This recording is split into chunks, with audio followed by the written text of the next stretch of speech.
One thing that President Obama likely will not miss after he leaves office is the thorn in his side known as Vladimir Putin. Many Obama critics say the Russian president has consistently outmaneuvered and outsmarted his American counterpart. The two men met one last time over the weekend. Senior political correspondent Mike Emanuel has details from the White House tonight. It was a candid and courteous meeting, but very clear about the strong differences that we have on policy. On his likely final foreign trip in office, President Obama spoke briefly with Russian President Vladimir Putin.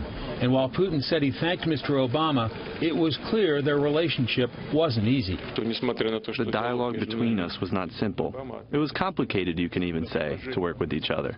Mr. Obama said among the most difficult issues with Moscow is Syria. We are still deeply concerned about the bloodshed and chaos that's being sown by constant bombing attacks by Assad and the Russian military against populations in Aleppo. Today, the Russians announced plans to deploy state-of-the-art missiles into Russia's westernmost Baltic region in response to U.S. missile defense plans, a move the State Department calls destabilizing, with Moscow's aggression in Ukraine another serious concern. The Baltics remain a troubling issue. I urged him to instruct his negotiators to work with ourselves, with France, with Germany, with Ukraine, to see if we can get that done before my term is up.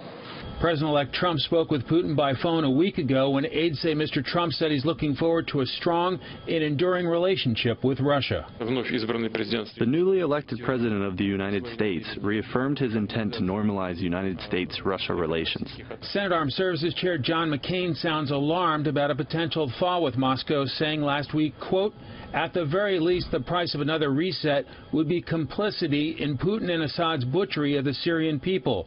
That is an unacceptable price for a great nation." And South Carolina Republican Senator Lindsey Graham warned on Russia he intends to be, quote, "a bit of a hard ass."